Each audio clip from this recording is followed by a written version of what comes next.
This show does not provide medical advice.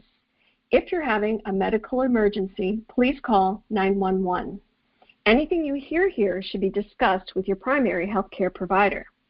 Hello and welcome to Everyone Dies, the radio show, produced by Passionate World Talk Radio, whose goal is to educate, enlighten, and entertain.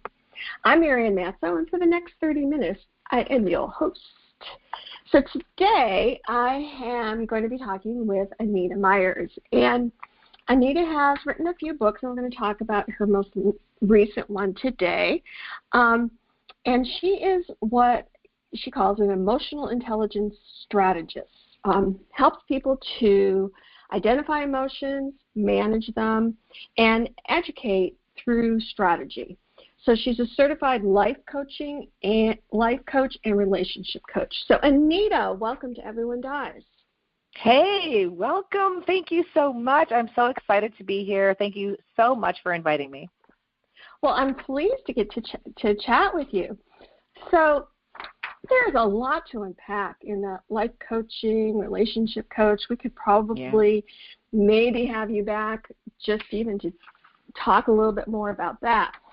But let's today start with your book that you wrote. It's called Hearts Do Matter. It's a paperback and it's a hardcover, and you can order it from Amazon. And you can look on the blog, and you'll be able to see links and stuff for how to find it. And there's a companion guide called Grateful Celebrations, a gratitude journal. So first off, Anita, tell us about Hearts Do Matter.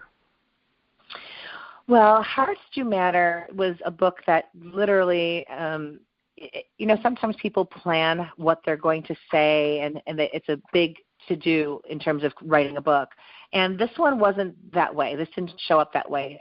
This is actually a second book that showed up kind of in my mind, and it was through OneDrive where I had put together this poem. And really, this book is an illustrated book that I designed for all ages, even though you will look at it and think it's a children's book, which it can be. I just wanted it to be kind of like a Dr. Seuss's feel, where a child could read it, but an adult could totally get it. And I had put together this poem that was in tribute to my mother, who actually passed away in 2005. And it was one of those things that I had gone through in my life where my relationship with her was very strong. We had a really, really good relationship with each other. And losing her was really one of the toughest things I've gone through. And I know so many people, they have those moments. People can relate to me that there's someone in their life that meant so much to them, and then now they're not there anymore. And with my relationship with my mom, one of the things when I got the news that she had passed, I was obviously in a very devastated state of mind. And one of the things I had said was, is there any way you can tell me, I was talking obviously to my mom, who wasn't here anymore. She was in another country actually when she passed. And one of the things I had said, I'm here in Chicago, and my mom was in India. And I'm of Indian descent. I was born and raised in Chicago, and my parents are both Indian. They immigrated here. And so now they had moved back, and she was ill, and eventually she passed. And I said to my mom, if there's any way that you can tell me that you're okay, I know we all have those moments. They become very emotional moments, and you hope that you can get a sign of something. And there was a moment for me where the human side of me was like misbusting it, but the spiritual side of me had said, this is it. This is what it is. And it was where there was a clock that was on top of the television. It had a wand on it that went back and forth, those kinds of clocks that tells you messages like, it's Thursday, happy birthday, whatever it is. So this one was a message where I knew the order of it because I've had it for so long, but it went out of order, and it went into I love you, which was supposed to, that wasn't even part of what I had designed for what to happen. And when that showed up, that was like an ethereal moment for me. It really shocked me. But again, I misbusted it. I said I probably said something wrong. But I saw the heart there. That's what I saw. It said, I heart you. And I saw the heart that showed up, and it just stunned me. And, of course, I was very emotional.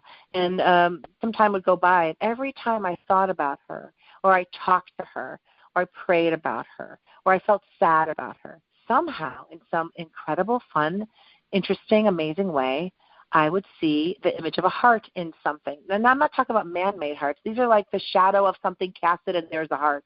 The drop of something showed up, and it was in the form of a heart.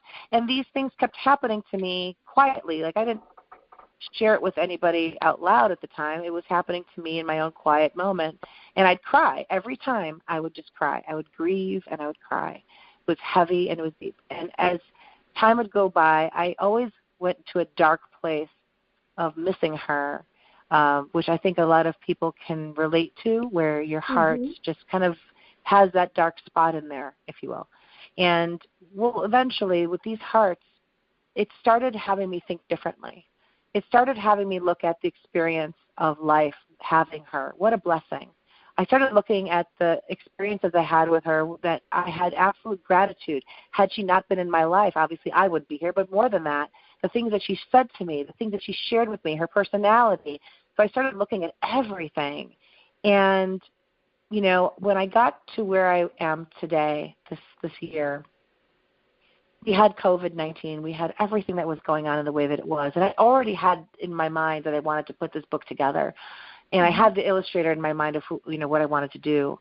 But it all seemed like it had to happen, because this was a book that wasn't just for me. It was a book where I wanted to provide inspiration to people out there who have lost, and many have lost lives this year, and people still suffer now from losses of years ago, even like myself. But I wanted to redirect them from grieving to gratitude. And that's how I got this book developed, where we're telling the story about love and the experiences when life was rich with my mother, and where the love was, and how love still exists even after life. And I felt that that was really important, that if we can really show our attention to being grateful for having it, more than looking at the lack of it, then I think that healing can begin. And so that's what I did. That sounds incredible. And it must have been healing for you to write it, I would think. You know, it was. Now, my mom passed in 2005, and she was ill with Alzheimer's prior to that. We learned in 1996 that she was diagnosed, and I think she even had it before. And my journey in learning the news, in dealing with the news, in experiencing the illness, all the way to, you know, getting the news of her passing, it was very hard for me. It was incredibly hard for me.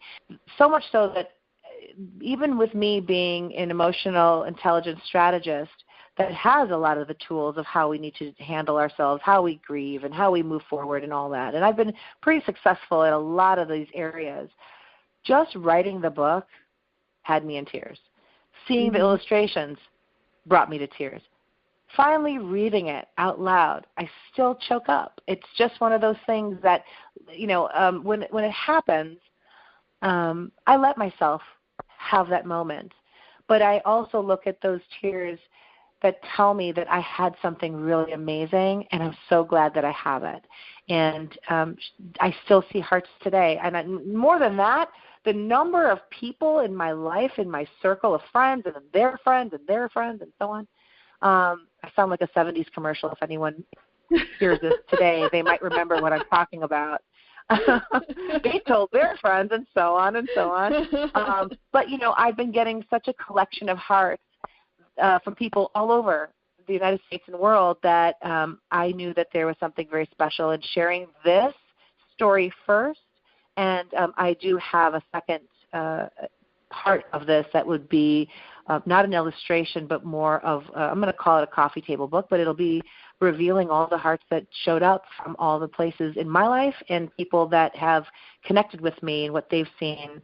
So, yeah, it was a very emotionally releasing experience to let myself have these final, you know, grieving moments, but also celebrating moments. And that's also why I decided, even in the middle of writing this illustrated book, that I would also add in a gratitude journal that I called Grateful Celebrations intentionally.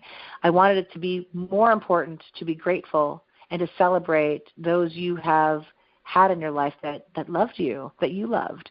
It's important to do that so that we can heal and they could still, if you knew that love existed past life, then the way you would approach life would be so much more enriched. And I think everyone deserves to have that opportunity in their life. So tell me a little bit more about that. Tell me more about what you mean by that statement you just made. I think that when we meet people who've lost, there are those who somehow find ways to just keep moving forward, however they do it. But the ones who still hold that hole in the heart type of feeling, it keeps them from approaching new things. Sometimes, as an example, maybe someone who always had breakfast with their brother at this one location. It was their place.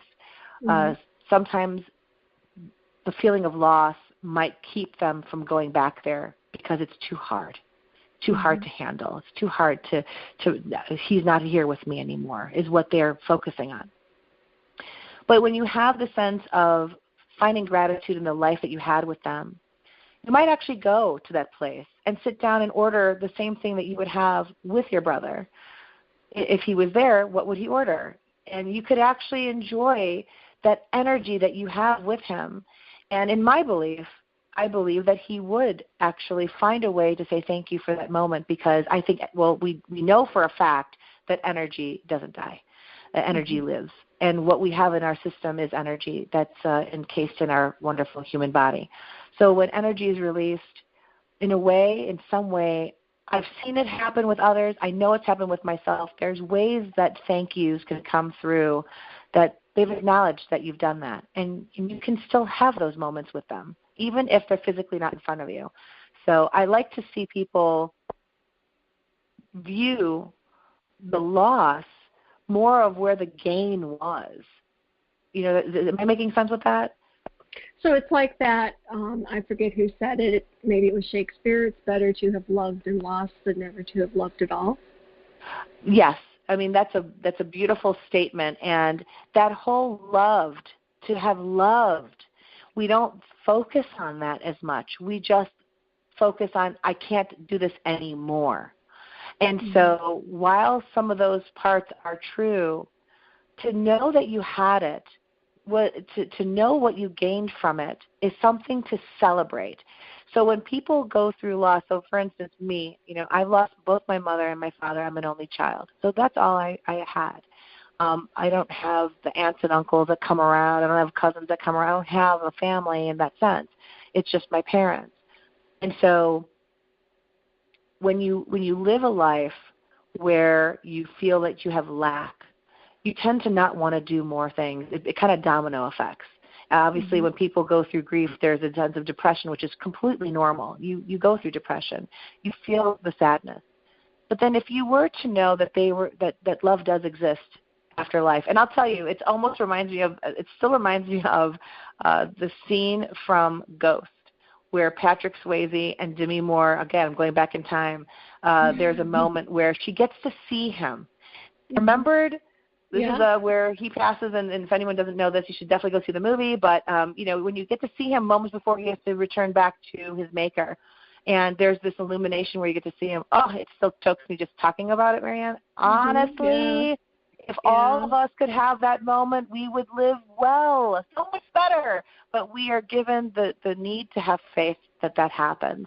But what I do notice is the illumination of, for me, hearth. For other people, I've heard feathers. I've heard the symbol of a number. This is their track number that for sports.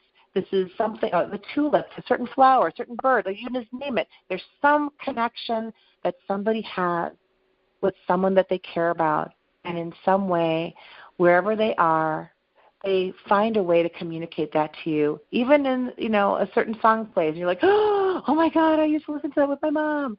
So even with me, when I had gone through my sense of depression, totally normal, all of us need to do it. And we have those days where I remember she passed on August 15th.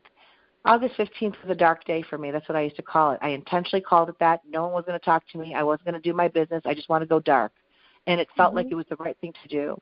And over time, I grew past that. And instead, on her birthday, on Mother's Day, on even the day that she, what I call, became an angel before she transitioned. These are the days I celebrate and I honor and I respect. Because for me, in my mother's situation with her passing on that day, she happened to pass away on a day that's considered as in India's Independence Day. And how beautiful, because of the circumstances that she was in, especially having Alzheimer's, she was free. She was free. Mm-hmm. So I have, for me, I created a tradition. I didn't really create it. It was a tradition between me and my mother. But on that day, one of the things that I used to do with my mom, I remembered so well, she always had, because she's Indian, she had to have that English chai. So everyone talks about it with Starbucks now, but we did this before. And this we own this one. So we had this chai with Salerno cookies. That's what we had. She would have the Salerno cookies with me, with chai, and we would have it at lunch. After I came back home from school, it was us having tea time together, and it was just fun, putting it around our finger. If anyone knows a Salerno cookie, go look it up. It's adorable. Put it on your finger and just chew it and talk and eat and have a good time and sip that tea. So now in these certain specific times, I do that. This is my time to have tea with my mom and celebrate her. And I don't look at it as the loss. I look at the gains. I look at what I can cherish and what I can be grateful for. That is a wonderful way of framing it and helping people to think about it. What do you say to people, clients that you work with, who say, well, I can honor them and I can remember them and I can be grateful for them, but, I reach across the bed at night and it's cold and there's nobody there, or I just want to smell her again, or I just want a hug again, or with their death, our whole family has changed, and it's because she's not here. How do you frame that for people? They're allowed to feel those feelings because that is what they're feeling. So first, to be able to identify that. I know oftentimes when we say these things to our loved ones, people that are surviving, family members and friends mean so well when they say what they say, but sometimes the words hurt or the words keep us from feeling those feelings. So, for instance, one of your examples is like, I just wish I could hug her. I mean, I can't tell you how much I'd like to say those things, But then having someone saying, well, you have to get over it. She's dead. It's okay. It happens. That doesn't fulfill the heart. That doesn't fulfill the feeling of loss. That only solidifies that a death took place, but that the energy of that individual doesn't get the respect that it needs. So if somebody were to say to me, I wish I could hug her again, I would tell them that I know. I totally understand that feeling. We all wish we could hug them again. But how can we hug them? What are ways that we can hug them in this situation? So let's just go with life for right now for a moment. If you were with your daughter and you are together and everything is the way it is at home and you have so much fun together, and now your daughter decides, oh, I'm going to go to college. And, here, let's pretend that you're in Chicago. And your daughter's like, I'm going to go to college and I'm going to go all the way to Hawaii to have college. And you say, well, I want to support you and I love you, and okay. So now she leaves to go to college and the environment's different. That empty nest syndrome we all understand. I don't know if we all understand, but many of us know about it. What do? And you know what? As mothers, we go through this from the very beginning when we have a child in our arms for like the longest time, it seems, and then they go to school for the first time. And you have to let them go. That's the process that, especially as parents, and I'm not discounting people that aren't parents, but we do go through so many different types of losses. They may not be about loss of a life, but loss of a moment, loss of those experiences. So how do you get by? What do you do? How do you handle those moments? When we deal with something as big as a loss of a life and you can't hug them again, there are still ways that you can. And what do I mean by that? Just changing our actions to doing something else. So, for instance, it might not work for everybody right now, but I'm on this moment with you for a short period of time, so I'm going to give you one. But there's many others. Okay. So, for instance, I have a backyard. and I'd love to hug my mom. And I yet can't hug her in that physical state. First of all, I should be able to say that to myself. I should be able to write that and cry. I should be able to, I could make a blanket with her face on there or her words on there or something. There's so many products now you can get. And maybe that blanket's going to be the thing that I could hold on to, or a pillow is the thing I could hold on to that I have made, or I make it myself, or whatever the creative way and process. But let's just say I am through the need of the actual physical hug. What's another way that I could hug her? Because I mentioned the backyard, my mom, I remember growing up with her, she loved peonies. She loved roses. She loved these types of flowers. So I create what I would call a memory garden. You can call it whatever you want. You can call it a name that your mom made up that's so funny. You could call it by the name of your mom's name. You could put something together that is something that's between you and her.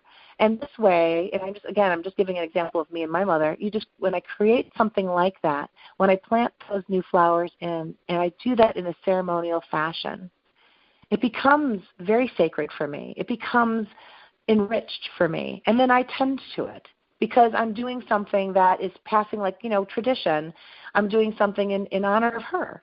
And that helps me to put my feelings into something productive rather than, contributing to something that's destructive. Does that make sense, what I'm saying? It absolutely does. My sister died when my daughters were in pre-K and kindergarten. So what is that, 5 and 6 or so? And I said to them, let's make, that next summer, so let's plant a vegetable garden for Aunt Joan. This will be Aunt Joan's vegetable garden. And my little one, who was always, she's still very funny, but anyway, she just looked at me so seriously, and she said, well, when you die, don't they have any food? Why do we have to grow food for Aunt Joan? Oh, bless her heart. That is so darling. Oh, what did you say? Well, I said, well, I don't really know, but we're doing this so that we can help remember Aunt Joan. Oh, I like that. So, that's nice. So talked about it that way, but it always would surprise me, like the things that would come out of their mouth, and that's that's healing for us too. Like if you have children or whatever, that work with you or honor you with, the gardening project or anything of that type. And I often talked with people about when someone dies is to find an attribute that they have and adopt it, so it's not lost. And one of the things that my sister did was that she would always buy socks, like Christmas socks or Halloween socks or Valentine's Day socks, whatever. Yeah. And give them to us for that holiday. And so when she died, I said to myself, well, who's going to do that now? And I said, well, I'll do that now. I'll be the person in the family who buys the socks. And that's what I've done. And with some of my close girlfriends, I also give them socks. And I have one friend who says, oh, I was really looking forward to those socks. Because I'd leave it on their door at work or whatever. I just was really waiting for those socks. So you can, as Anita is saying, is that, you can find a way to honor your loved one, even by saying, well, what is it that they do, or what was it that they bring, and let me do that since they're not here to do that. What do you think, about, Anita? I was going to say I love it because I think about a lot of people that do that actually. Let's say, for instance, if someone had a child that they lost to cancer, they suddenly decide to go, or, a husband, I remember a couple of stories where it really promoted the idea, it influenced the idea of creating an organization, creating a nonprofit, creating these fundraising opportunities to help cure this situation, to help others experience a better way. So, it fosters growth, it fosters opportunities, and it helps others also, because you have people who are existing today that go through the same circumstances, and there are folks who, when they lose someone they love due to that specific illness, by their involvement, getting involved in that specific cure for that illness, it just drives so much opportunity to healing others. And even in that sense, when you do things in the memory of others, it is my belief, not everyone agrees with it, but it is my belief that they do live on, that they are fine and well. And all they are, to be able to know that this is what they're able to see that's happening on earth now.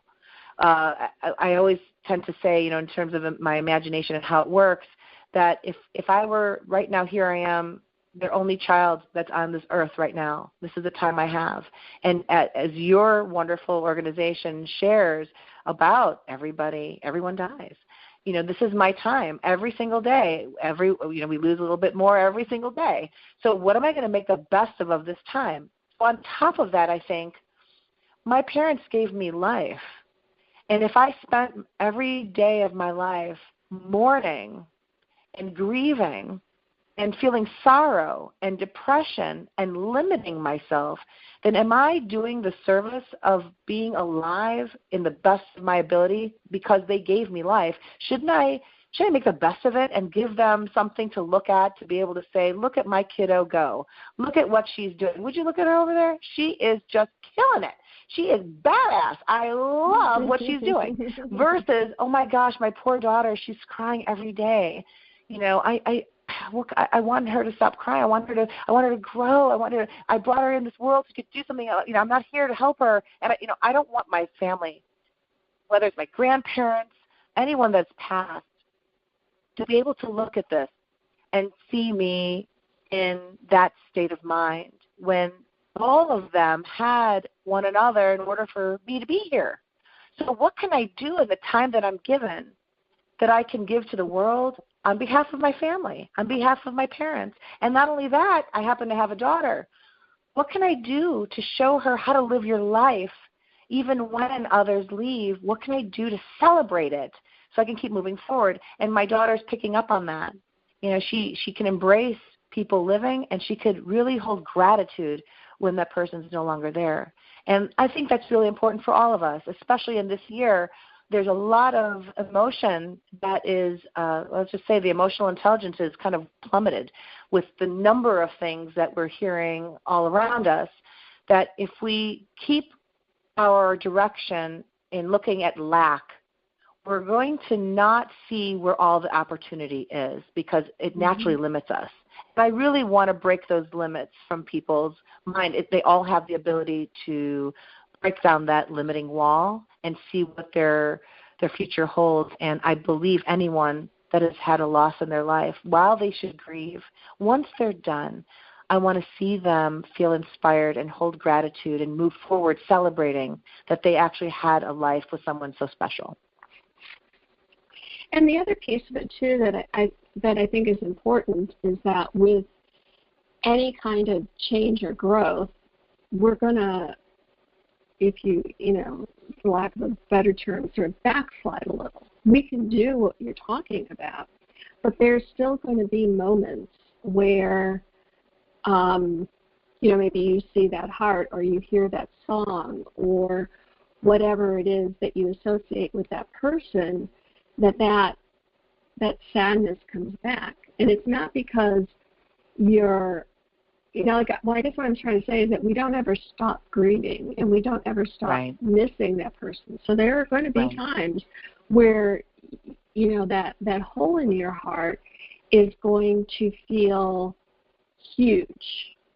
Yep. I saw this meme. I think maybe my daughter sent it to me. I think it was on Instagram or something. And the way the girl described grief, I don't know if you saw this. She said, imagine a box, and in the box there's a button that, when it presses it, it makes noise, it goes off. And when the person first died, and there's a balloon in the box. So when the person first dies, the balloon is huge. It takes up the whole box. So it's constantly pressing on that button, constantly setting things off. Over time, the balloon starts to shrink and it bounces around in that box. And it still hits the button. And, as time goes on and the balloon is shrinking, it's going to hit the button less frequently. But the balloon never goes away. Even though it's small, it's still bouncing around in that box. And it's still going to hit the button sometimes. That's great. I never heard of that. I love it. I think it's accurate. It's true. Very accurate, right? Yeah, I mean, here I am. On our webpage for those of you people who aren't on Facebook with us. But I thought that's a perfect way, because people want it to stop. They want it to stop hurting. And I can appreciate that, but we need to have some management of expectations in that there are going to be times when that ball hits that button that we are going to still feel so sad. Right, and I think that's I understand that really well. And even still, my mom passed in 2005. It's 2020, and even still, as I mentioned earlier, I'm writing the book, reading the book, the illustrations, everything. I did cry. I had many moments where the tears just fell out of my eyes. It's not the same kind of weep that you go through in the beginning of grief, but it's absolutely still filled with the same kind of love because you had it and you celebrate it. But sometimes, grieving, it's so necessary. Sadness has a message. Your tears hold messages.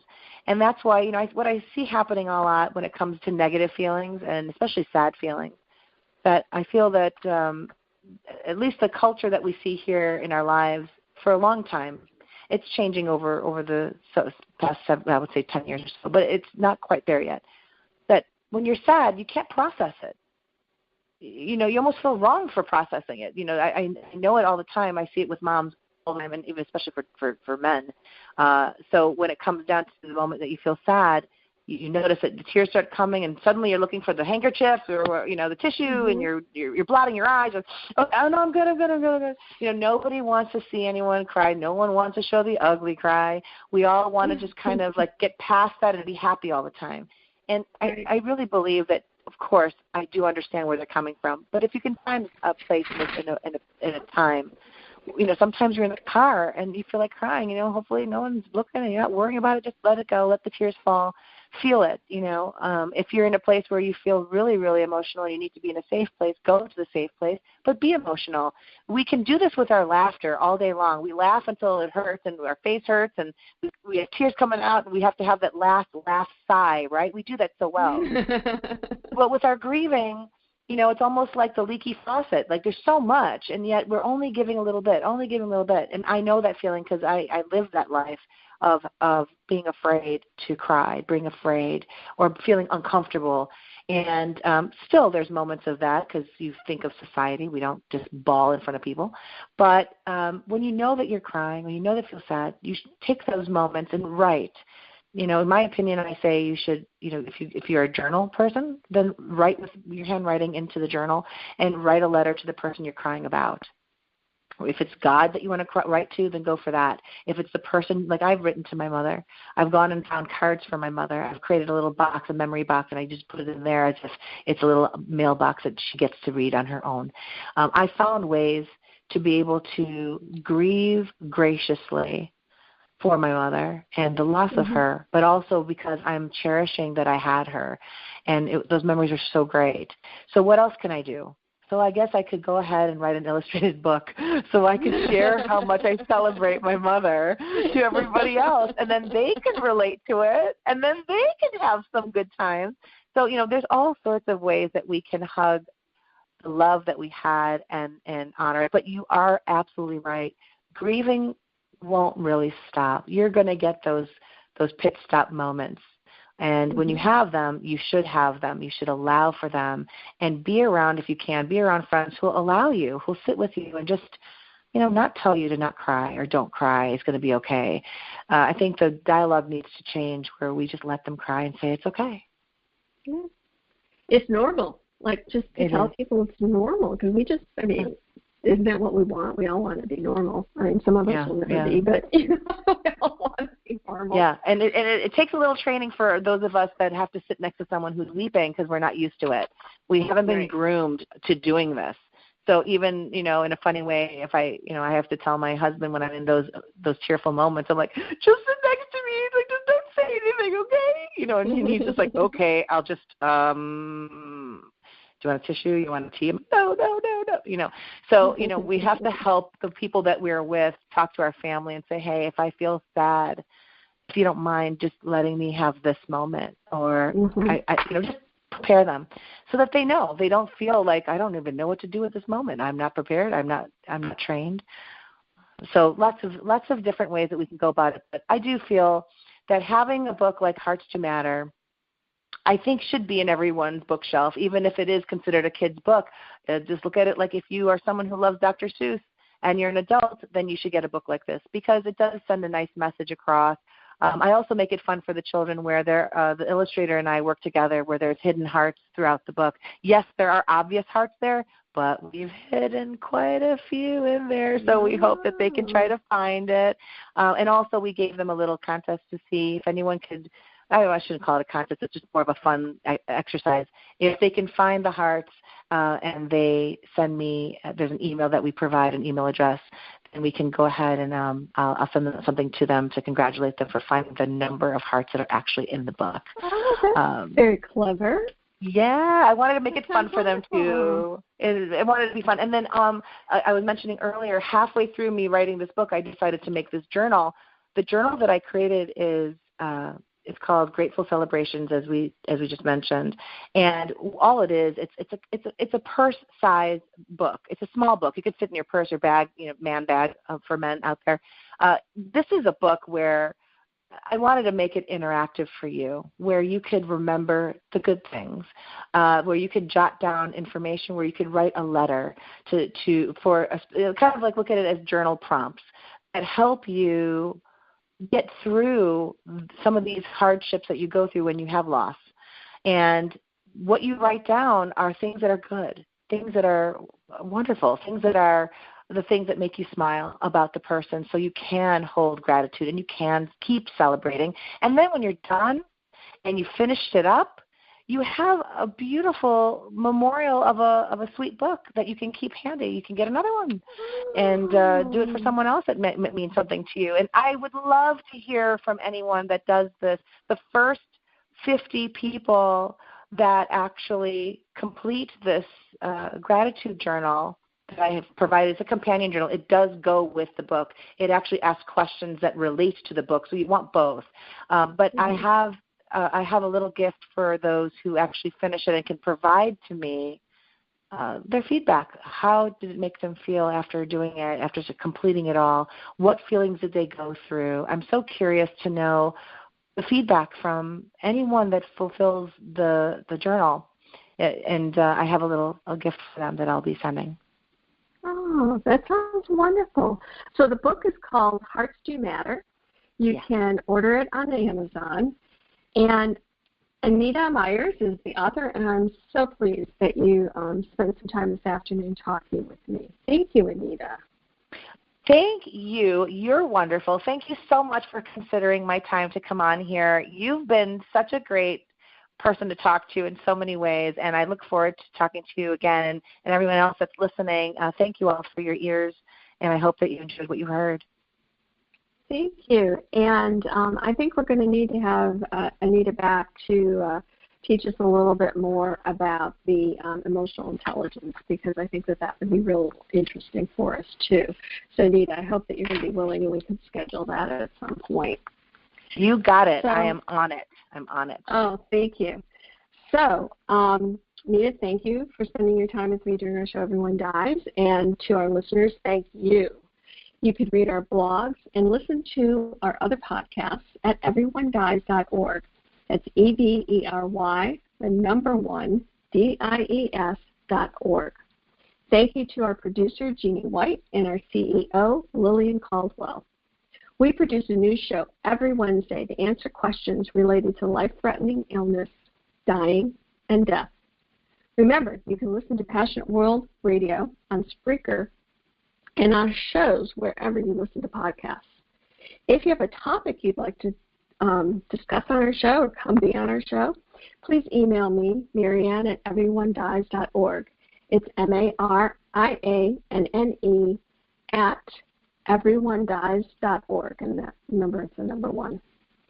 I hope that you live your best life every day, and remember, every day is a gift. Thank you for listening. Goodbye.